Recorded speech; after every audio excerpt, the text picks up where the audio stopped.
This podcast is sponsored by nobody. Hey dudes, welcome to Splat from the Past, the only 80s themed horror and sci-fi show where things could get totally radical. Now, I am just so friggin' excited for today's interview because I'm going to be interviewing an icon of my childhood. And I am talking about Donovan Scott.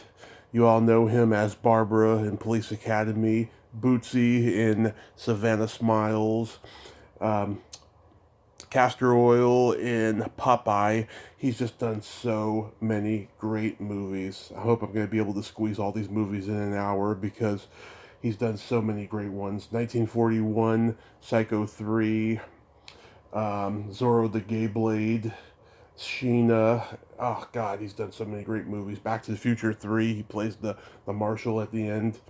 And we're going to talk about all that stuff today. He's also an improv teacher. I think he began in improv. So, going to find that out as well. And I just can't wait. John Acorn, who I interviewed in December of 2019, set this up. He gave me Donovan's email, and I got to set this interview up. So, I'm just so speechless over this. I cannot tell you how happy I am that I'm going to interview Donovan Scott today. So, here is my interview with Donovan Scott. Hey, Donovan. Hey, Tommy, how you doing? I'm great. How are you today? Very good, thank you. Good. I can't tell you what an honor this is. You've been a huge part of my life since I was a kid, and I thank you for taking the time today. It's my pleasure. Awesome. So, going back in time, did you gravitate toward acting and performing early on in your childhood? I did. I always thought I was going to be an actor, but I just didn't know what that meant. But I used to go to the movies as a kid and pick somebody that was in the film and say, that's me, and then see if he survived or not. Yeah, so did you get involved in school plays and community theater and all that? I did, mostly in high school. I did a couple of things when I was really young that, I had no control over or know anything about it. But Third Elf on the Left, painting Rudolph's nose, was a big hit. So you did Rudolph the Red-Nosed Reindeer? Yes, when I was in grade school. Nice. Who did you play? I was the third elf on the left. Okay. Are you born and raised in Chico? Yes. Where are you? I saw it was a 530 number. I'm in Reading. Reading, yeah. I was born and raised in Chico. Yeah, I'm born and raised in San Francisco. I've just been up here for 4 years now. Nice. It's beautiful up there when it's not on fire. Yeah. Oh God, the fires up here are terrifying in the summertime. I'll tell you. Yep. Yeah, my brother still lives in Chico. He did a lot of singing in Reading. His son also, I think, did. Greg Scott. Mm-hmm. Both Nice. Gregs are Nice. worked in Reading. So after high school, did you study acting anywhere?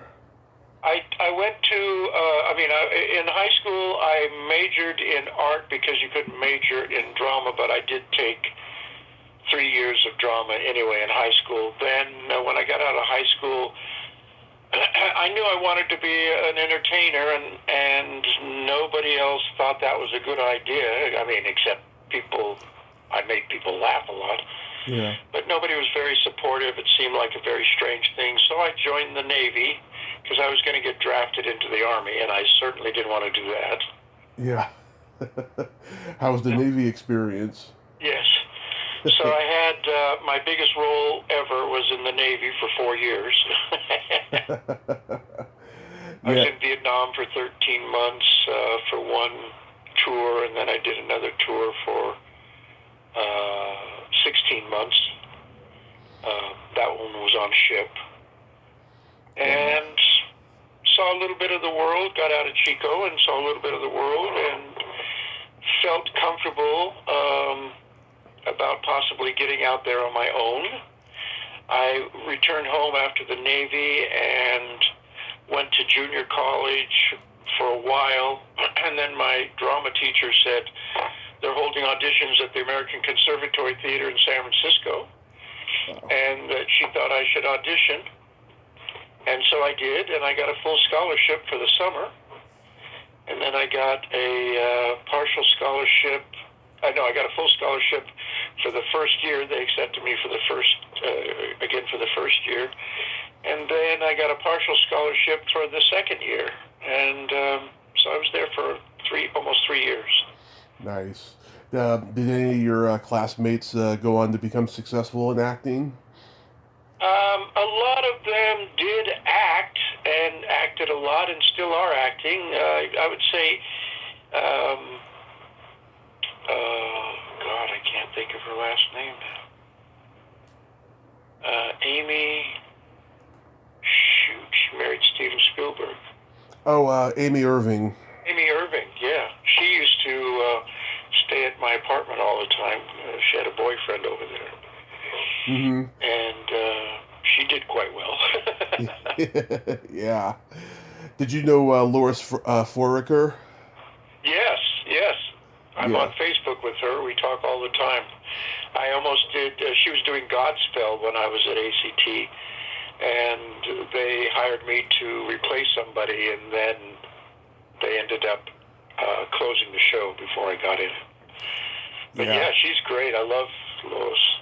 Oh yeah, me too. She was one of my favorite interviews. She was very candid with me, and we had a great time talking and relating to our San Francisco roots and all of that. Did you? Yeah, I saw her a lot around ACT.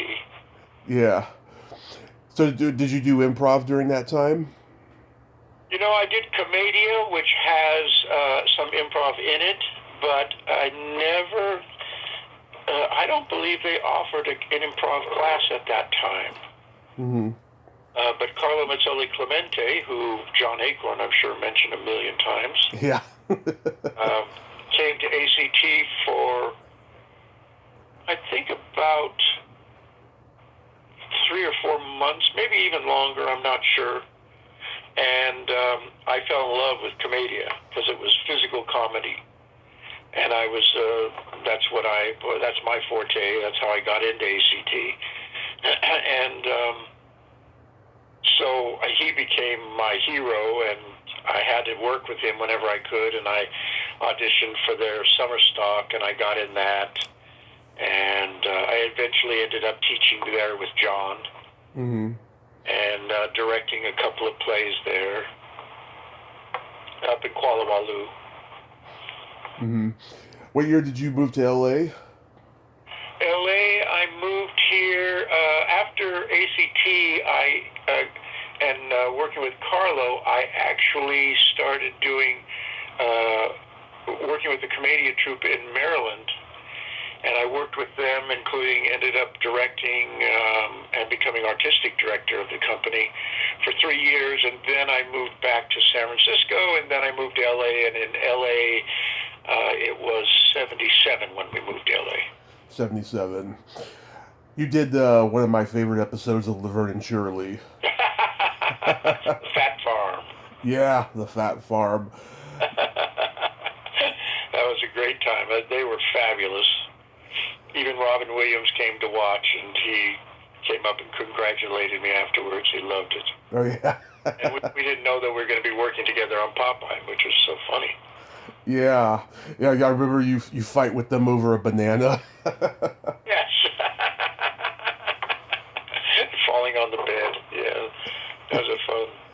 Yeah, I've talked to some people. I mean, they say that that set was out of control. Did anything happen on that set? No, not. I was pretty concentrated on what I had to do, and yeah, that was one of my first non-pilot gigs, and so I everything was a little crazy.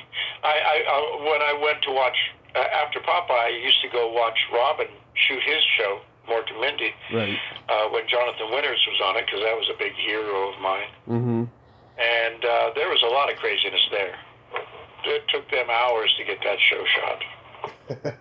Yeah, I bet. Yeah, with all the improv that was going on in that set. Oh yeah, it was great. Jonathan was so brilliant, so crazy. The best. Yeah, no one like Jonathan Winters. Yeah. Was your first movie 1941? No, my first movie was Incredible Shrinking Woman, I believe. Oh, that's right. That movie was shelved for a while, wasn't it? Yeah, I never was around when it came out. I'm trying to think if that was my first or second movie. I cannot remember now. Okay. It might, you know what? It might have been my 1941 might have been my first movie, because I remember talking to Lily about Altman before I did the show. So yeah, I think 1941 was my first movie. Yeah, it's a much better movie than people say it is. I think it's very underrated. Yeah, it's a lot of fun. There's a lot of crazy. It's a slapstick kind of movie. Yeah. So there's not, the plot is fairly unbelievable, but it was so much fun to be there and be around all those people. And I was hired for one day. They actually called about 6 of us in. We had been seeing the casting director for about a month for different parts in the movie. And then they called about 6 of us in and told us we were going to go down on the set, and Spielberg was going to pick one of us. Mm-hmm. So we went down, and we had to fight with the guy who was going to beat us up in the alleyway, and which was very weird. And so we all went to the alleyway, and we did some physical stuff. I mean, we didn't really, make connection with anybody. Yeah. And the guy actually said he enjoyed working with me most, and so Spielberg picked me. That was for one day. But we didn't get to that one day for about 4 weeks. Wow. They kept putting it off, and I was on a daily, so I was making a hill of money there. And they called me on the set every day. It was a night shoot, so I would get there about 5 and then leave at about 5 in the morning and not do a thing but sit in the trailer or go to the set and watch them shoot, which I loved anyway. Yeah. And a guy that I was sharing the trailer with was a friend of Belushi's, so Belushi was in there joking around all the time, so that was fun. Yeah. He was a hero. And when they finally got to my role, besides getting beat up in the alleyway, I was to be pulled out of the USO from the dance. And so as they were pulling me out in front of the camera, I said to Spielberg, I said, hey, if you want, I can do a flip right here in front of the camera, like he pulled me really hard and I flip. And he said, well, I don't know. What do you mean? And I said, well, like this. Whoop, boom. I did the flip onto the cement, and he said, whoa, are you okay? And I said, yeah, I'm fine. He said, can you do it anywhere? I said, yeah, I can do it. He said, because I kind of want to do it down here. There's a little gravel, but we'll try to get rid of most of it as we can. But that's where I'd like the flip to happen. I said, great, that's no problem. So I did the flip, and after that, and getting beat up in the alleyway, Spielberg came up to me and said, can you jitterbug? And I said, sure, I can jitterbug. He said, well, I'd like you to work in the USO scenes as well. Yeah. Fantastic. And then I went home, called a friend of mine, and said, can you teach me how to jitterbug? You didn't know anything about it, huh? I had no idea what it was. Oh, my God. Yeah, you smash a bottle over a guy's head after he says, come on, give me a break. Yes. Yeah, I had fun on that set. I spent, I guess I got about 9 weeks of work out of that one-day job. Yeah. I, went to the dancers and did all the dance rehearsals for the big scene in the USO. It was so much fun. Yeah, I mean, that was a huge scene. It took up, I'm sure it took up a great deal of production on the film for just that one whole sequence, that went on for a while. Yeah, I think we did it for about 3 weeks. Nice. How does Popeye come to you? I'm sorry? How does Popeye come to you? Popeye was, because I'd worked with Carlo, actually. Scotty Bushnell, who was doing the casting for Altman, called me in and said that she had heard that I worked with Carlo, and would I be interested in auditioning? And I said yes. So they had an audition down at Lionsgate in this warehouse room, a big, huge room. And they had invited 60 of the Pickle Family Circus people, and a few actors, and I also was part of that invite.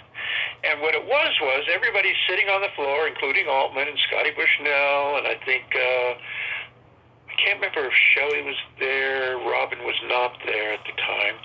And they had us go up and do a routine. They didn't tell me any of this on the phone. They just said, come on down. So I'm figuring, they'll give me the sides when I get there, and I'll read the script and read those sides to see what they want me to read for them. And when I got there, there's no sides, there's no script. We're just supposed to go up and do our routines. And I thought, I don't have a routine. I'm an actor. I don't. These Pickle Family Circus people are flipping themselves and juggling and juggling each other and doing stilts, and it was an incredible show. I thought, wow, I would have paid for this. Yeah. But about 3/4 of the way through, I thought, if I don't do something soon, I'll be the last person up there, and I will be compared to everything else that went before me. I don't want that. So I decided that I got up, I walked across the room, halfway across, I tripped on an invisible rock, did my flip into the air, landed on my back, got up, did a laugh, looking at the rock going, did you see what? I tripped over the roof, and then I walked out the door and went home.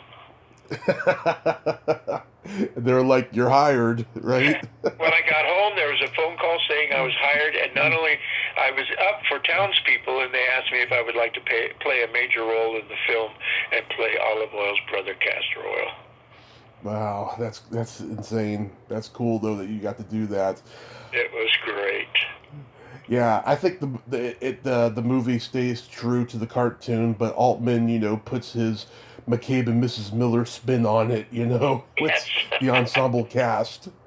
I don't think he was the right director for it, but he was the right director for the people that he hired. Yeah. Shelley Duvall was the perfect Olive Oil, even though I would love to have seen Lily Tomlin do it. Lily was up for it, and Dustin Hoffman was up for Popeye, which I think would have probably been pretty weird. Yeah. I can't even imagine it. I'm walking here. Yeah, it's got a great cast. Dick Libertini and McIntyre Dixon and Bill Irwin and Wayne Robson. Wow. You even got Dennis Franz and Alan Autry playing some of the toughs at the Rough House. Yeah. It was amazing cast. We had more fun off stage than on stage, really. They built this great big, what would you call it, kind of a rec room, where we would all go to wait during the filming, because they didn't, it was such an ensemble that they didn't know if they needed people in the background for this or that. So we stayed in this rec room, and a lot of the Pickle Family Circus learned, new circus routines. And they taught us some of their routines, and they taught us all how to juggle pins and do it in a circle of about 40 people. Mm-hmm. People worked on their comedy acts, and a lot of gambling. There's a lot of gambling. We were getting per diem, and there was no place to spend it, so we would gamble all the time, and Altman loved that. He loved to gamble. He gambled on set. Yeah. We'd have a little game, and then they'd say, okay, we're ready. He'd say, just a minute, let me play this hand. Then he'd play the hand. He'd say, okay, now let's go shoot. I mean, it was so laid back and so much fun, and Altman was amazing, because he would just let us, play. He'd say, okay, what do you got for me? Mm-hmm. And I actually choreographed our fight for the boxing match. And every day when I wasn't shooting, I would go in with, gosh darn it, I can't remember his name. It just slipped out. The big giant guy that I fight. Yeah, I know that. And, Linda Hunt plays his mother. Pardon? Linda Hunt plays his mother. Yeah. Yeah. And we would rehearse, and then at the end of the day, Altman would come in, and we would show him what we did, and then he'd say, "Okay, I love this. Take that out. That's going to be hard to shoot, and I'll need a little more action over here." And then the next day, we would go back and we'd work on it, and he'd come, and It was such a wonderful collaboration and so much fun. And then my fight was probably about 7 minutes long, maybe 5 to 7 minutes long. And Altman loved it. Then we got to Lionsgate after the shoot, and he invited me into an edit, and it was just me. He just invited me in to come see my fight, and he showed me the fight all cut together, and as I get knocked out in the audience, they pick me up over their heads, they steer me back to the ring, they throw me in, I get caught up in the ropes again. Yeah. We did all kinds of stuff like that. And he just said, I love this fight. I really wanted to edit it for you and let you see it because we're not going to be able to keep it. And it's funnier than Robin's fight, and we can't do anything about Robin's because Robin had all those constraints of arms, and he had to, was using trampolines and stuff like that. So he was limited in what he could physically do, and I wasn't. So mine turned out a little funnier than his. Yeah. Peter Bray. Never got to be on film. I only got to see it in the studio. Yeah, Peter Bray was the guy. Peter Bray, there you go. Yeah. Was Robert Evans on set a lot? When he came to the island, he was on the set constantly. I think he only came twice. Once with Miss Malta, I think he came. But they were having so many problems because we were already behind schedule before we barely got started. Because Altman we had to wait for Robin's arms, I believe it was, some prosthetics that he needed. So we couldn't, and Altman shoots in order, so we couldn't really shoot the opening sequence. So we just rehearsed it for 2 weeks until the arms came in, and then we started shooting. But we got a little behind schedule there, and then at the end we ended up, I think, 2 months behind schedule. Then you did Zorro the Gay Blade. Yes, loved doing Zorro. That was a great one. I had done, I did Popeye, and so Doc Erickson, who was one of the producers on the show, Popeye, was producing Zorro, so he invited me to come in and talk with George Hamilton, and there was another name. Lauren Hutton. Should have got me when I was younger. The director was there as well, Peter Medak. Peter Medak, yeah. Yeah, and we met at Charlie Chaplin's house, which is George Hamilton was living in at the time. And when they invited me in, they wanted me to audition for them, but they didn't know how to do it because Paco's mute, and there's all of this dialogue between George and then me doing long pantomime of the answer. Right. And so once we started, I said, can we stop for a second? I think I have an idea that you might like. I said, Paco and Don Diego, wasn't that his name? Yes, Don Diego. Have been together for so many years as friends and colleague that I think they know each other. I think that I could do one movement and George would know exactly what I'm talking about. And he said, that's brilliant, because it was taking so long to do mime that, it was a waste of film. It was a waste of, film time. Yeah. So they loved the idea that we knew each other and that we would be able to communicate easily, and they hired me. Yeah, but my dad and I used to watch it all the time. We still love it to this day. It's fun, and I love doing it because I didn't have to learn to memorize a line. Yeah, you were quiet the entire way. Yep. Ron Liebman, we recently lost. He was great. Loved him. Had so much fun off stage with him. He and Brenda Vaccaro kept me laughing a lot. Oh, yeah. How did you get in Olivia Newton-John's physical video? That was a choreographer that was connected with dancers that I worked with on 1941. Oh, wow. Yep. Yeah, I remember. And that was, oh dear Lord, Kenny Ortega. Kenny Ortega, yeah. He was the choreographer. And Yeah. so he had heard about me and from the other dancers, and they were looking for some heavier, they were looking for the heavy guys. Yeah. And I was still heavy, so. Yeah, I remember watching it on VH1 the big 80s back in the 90s, and I was like, that's Barbara. Yeah, that was fun. She was terrific. She was afraid to hurt me. I said, no, come on, hit me. I said, I'm liking it now. Last year, I interviewed some people who know her, and they said that they were going to connect me with her, and I knew it wasn't going to happen, so I'm not holding my breath there. Yeah. She's here and there, right? She's in Australia a lot, mostly. Yeah. She has a place here that she lives in also. Oh, yeah. Do you ever see her around when she's in town? No, I haven't seen her. Mm-hmm. I saw her for one event where they were doing a thing on physical, and that was the last time I saw her. That was probably 20 years ago. Yeah. Now we get to one of my very favorite movies, Savannah Smiles. Oh, yeah. Yes, I just adore this movie since I was a little kid. I'm actually mentioning it in the book that I'm writing right now. Oh, great. Yeah. How did you get cast in that?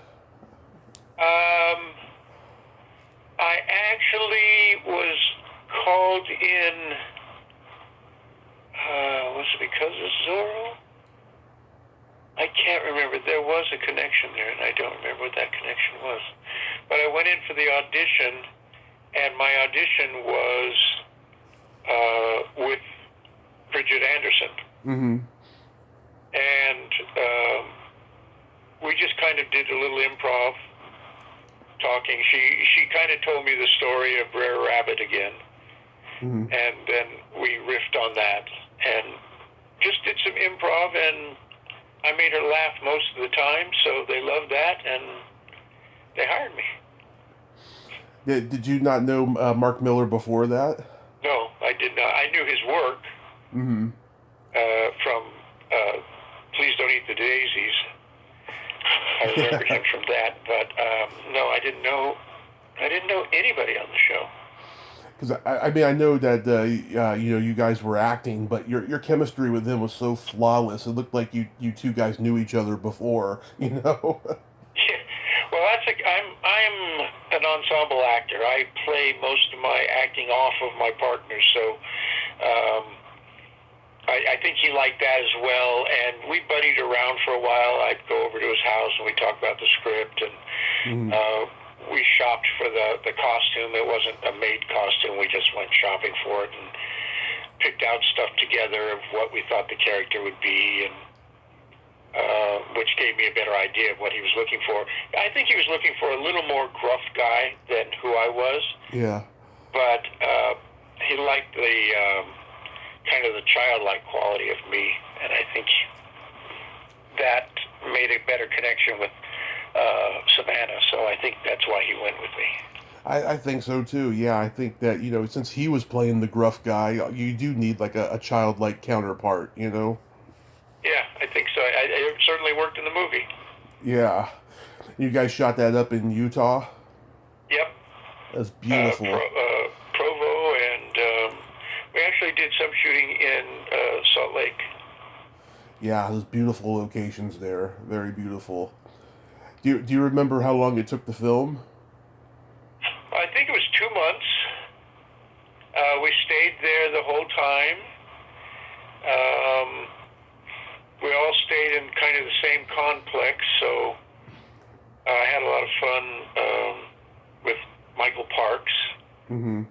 I always thought he was a strange guy, but he was really a nice guy. His son was there. He was taking care of his son, and they were both really nice people. Oh, that's good. The director Pierre De Moro, what was he like? He was a good yes man to Mark. It was Mark's baby. He wrote it. He was producing part of it, and I think they were friends before. I thought he was a soft director. I thought that we could have used a little more structure from him. I don't know. Yeah. But he was a nice guy, and he did a good job. He got it. It's a successful film. So. Yeah. Do you know if Mark was originally going to direct it? I do not know that. Yeah, because you would think he would have, since he wrote it. Yeah, he also had just finished doing Christmas tree. No, what was it called? He did a Christmas movie. Mm-hmm. I think it was for television, and I don't think he directed that. I don't think he was interested in directing. He was producing, making sure everything was right, and he had his daughters there and his wife there who are also acting in the film. He was a pretty busy guy already. Yeah, Christmas Mountain, which Mark also starred and wrote. Yeah, that's right, Christmas Mountain. Yeah, Slim Pickens was in that too. So with Police Academy, didn't you do a similar chair pratfall to audition for that? I did indeed. I used that flip for everything. It was even in Savannah Smiles. She flips me. Yeah, I remember. Yeah. And I think I might have done that at the audition too. I can't remember now. Yeah, for Police Academy, it was. I read the script and I thought, oh, I don't think so. It was kind of even more raunchy, and it just didn't seem to be my cup of tea. But when I got there, I decided on my audition I was going to do my flip because I wanted to show them that I was a physical comic and maybe get something out of that. And so I walked in.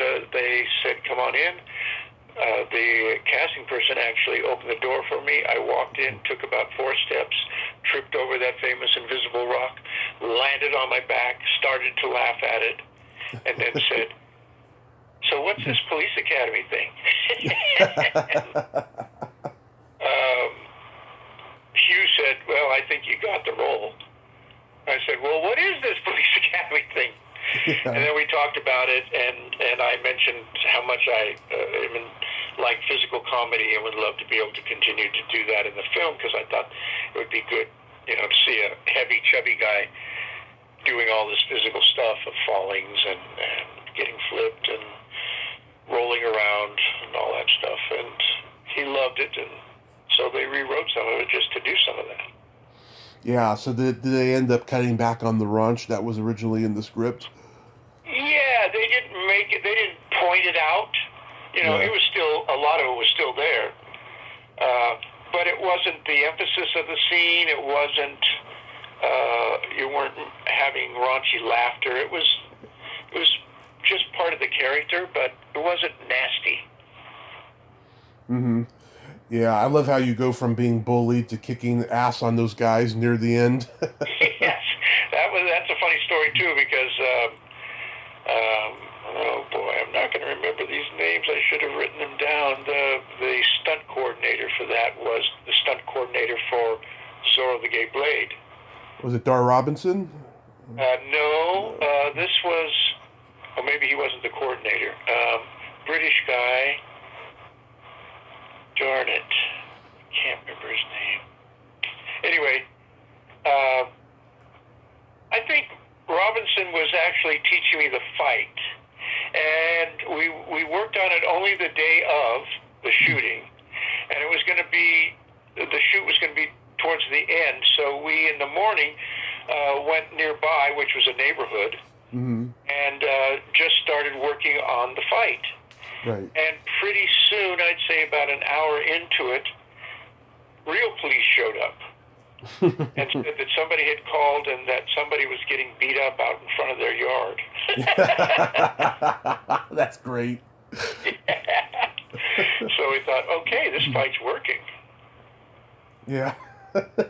I remember Hugh Wilson telling a story on the DVD commentary that when you were in that Kodak film mat thing, something happened. You almost like fell out and fell into the water or something. Yeah, I wasn't obviously in it when they threw it over the bridge, but as soon as they finished that shot, then they took me in on a boat and put me in this little floating box. Yeah. But there was no balance to it, so I had to kind of spread my feet out inside to kind of keep balance. Right. And the first time we tipped, and it actually took on some water. And that's when we thought we were going to capsize and sink the whole thing. But it was just, trying to keep it steady and balanced, and eventually I figured it out, and then I could do it okay. That's great. Remember also, they called me from the hotel room because I had a temperature of 104, I think. Wow. They said, we got to do it now. I said, okay. We did. Yeah, that's a hilarious scene. How many times did you slap David Graff in that scene where you're slapping him? Way too many. I thought we got it on the first take. I think I did about 5 or 6, maybe more. I'm not sure. His cheek was red by the time we finished. Yeah. I talked to his widow, Kathy. Great lady. Yeah, she's fabulous. Yeah. We spent a lot of time after Police Academy together. Yeah. We really liked David. We had a great time with David. Oh, yeah. She's got a lot of great stories about hanging out with the cast of all the movies. Oh, yeah. I also talked to Scott Thompson, funny guy. Funny, weird man. Love Scott. Yeah. Got a little Christmas movie with him, not a movie, but a little Christmas short that he and I just did. Year before last, that we had a lot of fun. We see each other every once in a while. Everybody, we see Police Academy people every once in a while. We get together, and it's really a lot of fun. We're doing it tonight, as a matter of fact. Oh, nice. We're doing a Zoom for Marion's memorial. Oh, yeah. Oh, my God. That was so sad. We just lost her. Devastating. I did an email interview with Georgina Spelvin, who plays the hooker. Oh, yes, I know Georgina. Yeah. When I first started Her name's Chelsea, but yeah. Yeah. When I first started the podcast, she was too shy about doing public speaking, so we did an email interview. She's like one of 3 people I've done email interviews with, and she was very nice and very open with me. Yeah, she's a great lady. Her husband was a very funny improver. Oh, yeah? Yeah. What about that dog you had? Was he trouble? We were only acquainted that day. But it was a funny dog. I mean, they worked on that scene, let me tell you. It was a little embarrassing, but it was fun. Yeah, the part where you go into the Commandant's house, right, and Araby Lockhart is the Commandant's wife. Oh my God, it is so hilarious because you scream instead of her. And that was funny because it was written in the script that she was going to scream. Uh-huh. And Hugh said, "No, let's have Scotty scream." That is comedy gold there.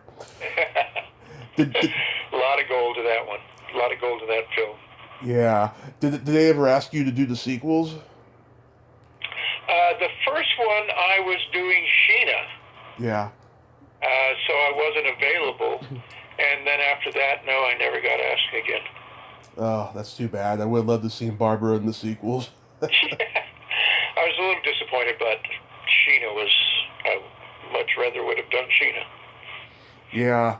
How was making that movie? I heard Tanya Roberts wasn't easy to work with. I didn't her, but I was in Africa for 6 months doing safaris, balloon safaris, and anything else I could do extra when I wasn't on the set, and I had a childhood ball. Mm-hmm. It was a dream come true for me. Yeah, was Ted Wass a good guy? Oh, terrific. Really, really nice. And, you know, Tanya, she was difficult, but so was the shoot for any woman. Yeah. To go through what she had to go through, that was difficult as well. And, you know,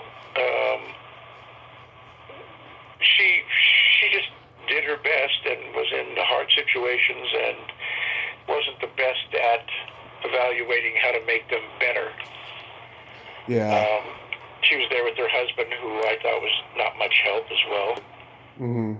And, you know, she's in a hardly wearing any clothes. Mm-hmm. And there's a nude scene in a freezing cold river that she had to do. Those are all really difficult things for a woman to do, swinging on vines and riding horses and all that stuff is not easy. No. I think she did a terrific job for how difficult it was, and since I didn't have to put up with any of the shenanigans, I was fine with her. John Gillerman directed. He directed, you know, King Kong and Orca and all those movies. Mad Max, not Mad Max. No. Blue Max. Blue Max. Oh yeah, with George Papard. Yeah, which was a great movie. Oh yeah, I forgot about that one. Death on the Nile. Oh yeah, Death on the Nile. I used to watch Fairy Tale Theater when I was a kid. I love The Frog Prince. Yeah, that was our first one. Yeah, that was the pilot. That was amazing to be on the set with all those people as well. And I was working with, I was good friends with Shelley. We were constantly having dinners together and stuff. And Mm-hmm. when she told me about the project, I said, well, you better have me in it. And I ended up doing, I think, 4 or 5 of them. Yeah. And had so much fun there. Because what's sweet is you have a week of rehearsal, and then you have 3 days of shooting. So you get all that time to rehearse with the people, and you know, for Goldilocks and the Three Bears, I was with Carole King and John Lithgow. Yeah. And Tatum O'Neal. Brandis Kemp, who we just lost. You know, the kind of people she brought in. And for Frog Prince, you know, we were being directed by Eric Idle. Yep. And getting to play with Robin Williams again, you know, that was spectacular. And we just had a ball. And they were very collaborative, you know. Yeah. How did they do that to make Robin look small when he's on the table and you're the French chef? Yes, there was 2 different camera setups, and then we each had a monitor so we could see what the other one was doing, and we could see the space that the person was supposed to be in, and we played it that way. And we played it together live. Yeah. It wasn't like I did my scene, then he did his, and then they inserted it. They did it live. We both acted at the same time. Yeah, he's at the dinner table and he's going off on that improv tangent. Yes. Excuse me, I have a human caught in my throat. You know, I mean, for the ones that were on camera, actually stayed in the shot, he would have another 10 that didn't make it. You know, just so much material. That guy was brilliant. Oh yeah, I hope a lot of directors he worked with kept those reels so they could release it someday of him just going off on all those tangents that didn't make the movie. And they weren't short tangents; they were little. Oh yeah, long ones. Story monologues. Yeah, I also love Goldilocks and the Three Bears. That must have been hot in those costumes. It was definitely hot, but they had little air holes in the front, and the makeup actually kept it hot because we had to have full face makeup as well. Yeah, and then Thumbelina, your Herman Toad. Yes. That was a fun I love the makeup for me on that was great. Yeah, with Lou Leonard. Yes. She was great. You That was worked... my first Leonard that I got to play. Yeah. And then you worked with Robin again on The Best of Times. Yep. At his request, which was very nice. Wow. I didn't even have to audition for that one. They just called me in and said, "We'd like you to play this role. Are you interested?" And I said, "Yes, I'm interested." Another one of those ensemble things, so you work almost the entire movie. You're there, you know. Yeah. Did you guys have stuntmen for the football game? Nope, I made all the touchdowns. Yes, you did. Did. For our team, I made all the touchdowns. And there were no stuntmen, and I got piled on pretty badly a bunch of times. Yeah, I heard Robin say in an interview once that movie would have worked better if an American had directed it because Roger Spottiswoode was Canadian. Yeah, but he's a sports guy. I mean, but the thing is, I thought he didn't. Oh, Roger Spottiswoode, that's right. I'm thinking of the writer who was directing some of it as well. Yeah, I didn't like him so much. Yeah, I've heard that from a lot of people. Yeah, because he just wanted to do what he wanted to do, and he had all these great comic geniuses. I mean, some of those scenes with Kathleen Freeman and I'm sorry, I can't think of anybody's name. Holly Palins, Pamela Reed. Yeah, but the old codgers. Oh. All the old guys. Emmett Walsh, he was in there. Yes. And darn it, the guy has a funny voice, and I love him. Gosh darn it. I'm too old to remember. But anyway, a lot of old character actors. So we would just sit down while the setups were happening and just tell stories, and it was hysterical. God, these guys are funny. Old Western characters. Yeah, R.G. Armstrong. Yes, Archie was there. Dub Taylor. Who? Dub Taylor. That's the one I was trying to think of. Dub Taylor was... I loved him. And Carl... He had the best stories, and he was so much fun. His delivery was fabulous. And Carl Ballantyne, I've interviewed his daughter. Yeah, he was great. I'd worked with Carl before on a TV pilot. How was working with Anthony Perkins on Psycho 3? It was great. My audition for that was he had seen a play that I had been doing called Zen Boogie. And in Zen Boogie, I do my laugh. Yeah. And it's a pretty contagious laugh, and they use it for the commercials and all that stuff as well. And so he called me in, and the interview was actually with him at Universal in his office. And we had half-hour, maybe even 45-minute meeting for this little character. Right. And I went to the audition because I wanted to meet him, but I didn't. I was really doing much bigger stuff at the time. Excuse me for 1 second. Yeah. I was doing, bigger roles at the time, so right. This one did not. I just didn't think I wanted to do that character. And he sat down and we talked for a half hour, and I actually told him that, I didn't see how the character would be interesting for me. And then he let me know that this character was written to laugh because he wanted the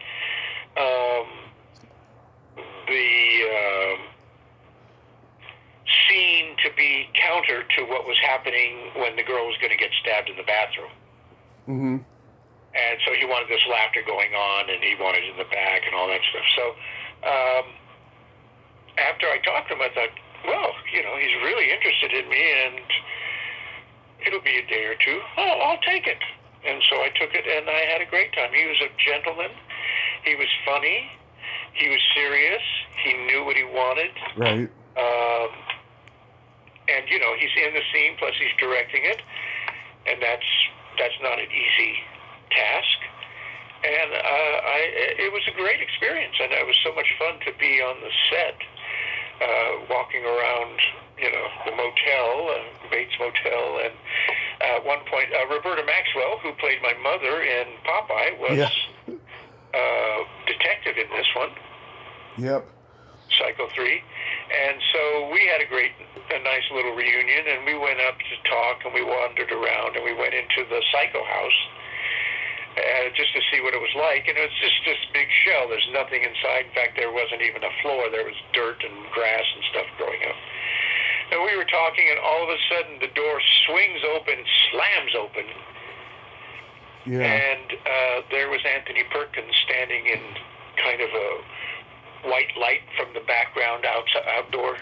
Scared the crap out of us. He said, "What are you doing in my house?"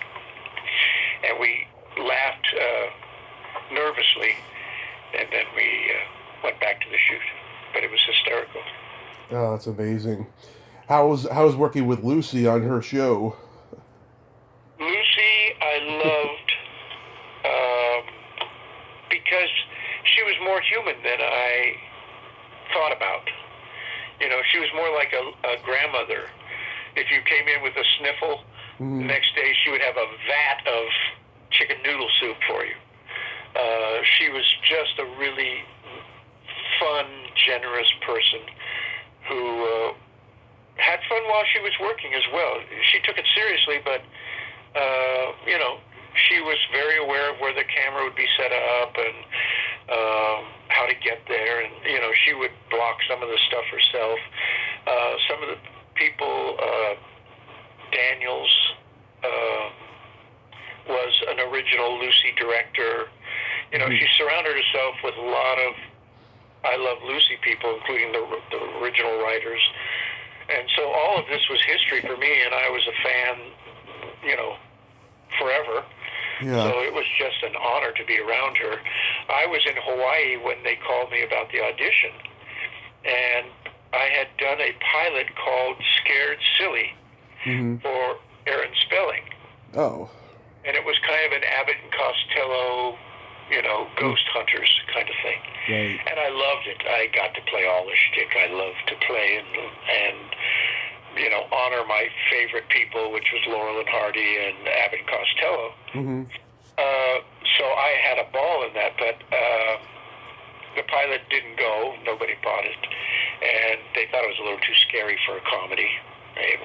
For kids, for a family hour kind of thing, which is what it was being produced for. So it didn't go. I'd done a couple of other things, a few commercials, and I was in some theater stuff. And I was on vacation, and I went to Hawaii for a month. As a friend of mine lived there, so I could stay with the family there. And while I was there, I got a call from my agent saying Lucille Ball wanted to see me. And I just laughed and said, "Come on, stop. What do you need? I'm on vacation here. Don't bother me." He said, "No, Lucille Ball wants to see you for her new TV series." And I said, "Oh, my God." He said, "But I told them that you were on vacation, and they said, when you're done, she would like to see you. So you don't have to come home off of vacation. You can come when you go to her place when you get back." Yeah. So that's what I did. When I got back, I went to her house, and we played backgammon. We played backgammon for, I would say, about 3 hours, and talked about the show, and she talked to me about the character that I was going to play if I wanted to do it. And I was suggested to her by Aaron Spelling, but I wasn't suggested to her, but the other guy in the pilot was suggested to her, and she watched some of the scenes, and she decided she didn't want him, but she would like to see me, which was very cool and a big compliment. And so we went to her house. I had a great time. I think she fed me some banana bread. We played backgammon. She cheated, which I couldn't believe. But I let her. I wouldn't argue with her. It's a good move. Yeah. And that's how it started. Wow. Was she still with Gary Morton? I'm sorry? Was she still with Gary Morton at that time? Yes. I think she stayed with Gary Morton until she died, didn't she? I think so, yeah. Yeah. Desi used to call her on the set. He was in the hospital, and she would talk to him during lunches. I could see that she was upset. Yeah. You played the John Candy role in Splash 2, I remember. Yes. I saw that the night that it aired on ABC. And I was not happy with what I did in that. I think that was, to me, the worst thing I did, although a lot of people thought it was okay.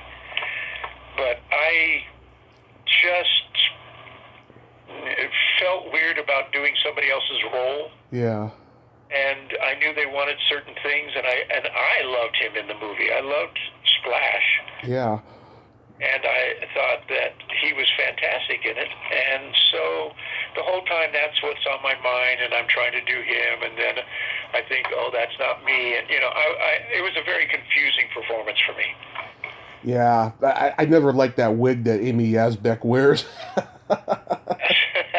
There's a couple of them that were pretty bad. But what was fun was shooting in Epcot. Mm-hmm. We went to Epcot. We got to shoot in the living seas, actually swim in it. And we flew the Walt Disney plane, the Mouse, to Florida Keys to do the dolphin scenes. So all of that was a ball. I had a great time. Yeah. And of course, I gotta mention that cameo in Back to the Future Part 3 where you're the marshal. Yep, that was fun. I was just asked to come and do it. That was Zemeckis, and Zemeckis had written 1941. Right. And so he remembered me and said, I have a role for you. Would you like to do it? Yes, absolutely. As long as I don't have to pay for it, I'll do it. And that's how I got that. And then he called me in for arachnophobia, and I thought that I had that one, and then I got a call about going to Russia for a year. Yeah. To be in a series, a lead in a series, and I asked Zemeckis if I could get out of this, and he said, yeah, no problem, we really haven't finished casting yet anyway, which meant I didn't have the role yet, but we had talked about it quite a bit before. Yeah, were you supposed to play Stuart Pankin's role? No, I was supposed to play Goodman's role. Oh, okay. Yeah, I can imagine you saying, that's right, I'm bad. It was a fun role. I really thought it would be great to do, and I love horror movies, so I was looking forward to it. But the chance to go to Russia, another adventure. Most of my career has been full of adventures. I used to call my agents my travel agents because I went to, Canada for Police Academy, Malta for Popeye, Mexico for Zorro, Savannah Smiles, I went to Utah, and Sheena was in Africa. I didn't do much work in LA, but I sure got a lot of work elsewhere. Yeah. So you've been teaching acting and improv, right? Yes. Yeah, so when did that become your focus? Did acting roles just dry out for you? It didn't really become my focus. It just became a great filler, because you had so much time off. I was still doing lots of commercials and TV pilots and stuff, and a few guest roles.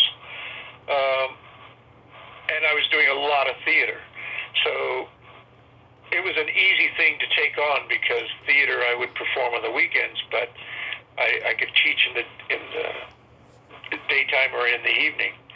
And if I had an evening teaching job and couldn't do it because I had to perform, I had people that I had taught that could teach for me for that day. Mm-hmm. So it was a very convenient way to have some income and also just to keep myself alive and busy. As an actor, you can't act in front of a mirror. You have to actually have an audience of some sort. Yeah, do you get a satisfaction teaching that you don't get acting? 100%. Acting is great. I love the adventure. It's boring because there's so much in between time between shots. Right. And teaching, you actually get to learn how to vocalize what knowledge you have and to learn more about your craft by putting it up there, putting people up there doing it, and repeating it over and over. It becomes such a staple for you. Yeah. I love teaching. I love inspiring other people and seeing people in my improv classes. The girl who produced them and would fill them for me, Carolyn Berry, Mm-hmm. who passed away a few years ago.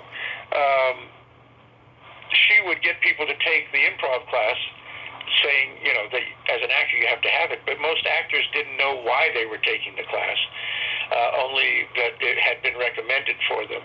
So I'd get a lot of students that just didn't know why they were there and weren't quite sure if they were happy to be there. And to turn those people around and get them enthusiastic enough to actually start their own improv groups Mm-hmm. to perform is a great feeling. You can see you left a mark. And those people are pretty much still my friends. I hear from my students all the time. And I have some that have been in my particular improv groups, and they're lifelong friends. I love it. And teaching acting is, I also enjoy a lot, but I think the most beneficial thing for an actor is to take improv, because improv is about you, Right. you are, and what you have to bring, what's special about you. Acting is trying to apply what you think you have into a character that is not you. But improv is always a character that's about you in some sort. Even if you're using accents and characterizations, you're still based from, who you are. And I think that's the most beneficial thing for an actor. Very few actors get to play somebody that's not them. If you might get like Brad Pitt or Dustin Hoffman did a lot of character acting kind of things. But most actors play themselves. And so improv, I think, is the first and most important acting class you should take ever. Mm-hmm. I agree. Yes. I mean, I did some improv in a high school drama class. I thought it was the hardest thing ever. I was just like, I can't do this.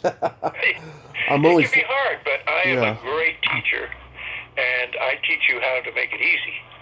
Because you don't have to worry about being on 24/7.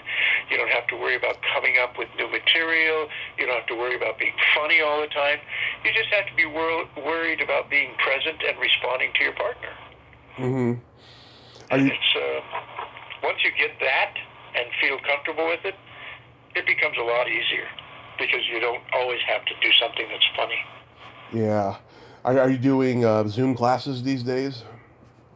I'm sorry? Are you doing Zoom classes these days? No.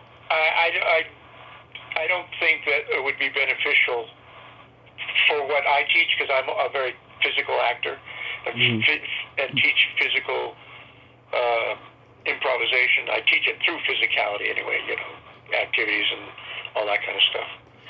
So I find that Zoom is a little, you can't quite get the attention and do the things that I need to do. I make physical contact with people and all that kind of stuff. Yeah, I'm not a big Zoom guy either. People ask me all the time, why don't I do a Zoom podcast? It's like, because everyone looks like a robot and sounds like a robot. Yes. They're not very pleasant, and there's not a big payoff to the people that are doing them. No, not at all. So, who's getting what, who appreciated that. Timing for comedy is not easy on Zoom. Not at all, no.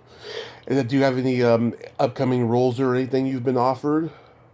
Nope, I haven't. I've been playing lots of Santa Clauses. I did like 5 movies for Hallmark of Santa Clauses and lots of Santa Claus commercials, and that's really what's kept me doing stuff. Once I grow this beard, I look like Santa Claus, without the beard, I can't get the roles. I make great money doing the Santa Claus, so I've kept the beard, which is my commercial agents say there's nothing they can send me out for. Rarely. I'll go out maybe once or twice a year for something that's like a Western or a French chef or something like that where I can have a beard. But most of the things, they want you clean cut. If it's a food commercial, they don't want you to have beard or mustache most of the time. Yeah, it's weird that way. I've kind of limited myself, but and last year I haven't actually played a Santa Claus for almost 2 years now. Mm-hmm. Because I wasn't the jobs that they called me up for were jobs, not acting jobs, but like mall jobs or special event jobs, and I certainly wasn't going to get kids on my lap during COVID. So Yeah, no, that's not a good idea. But you've been so blessed in your career, Donovan, and I thank you so much for coming on today. It's been a pleasure. Thank you for asking me. I hope that this is good for you and works out.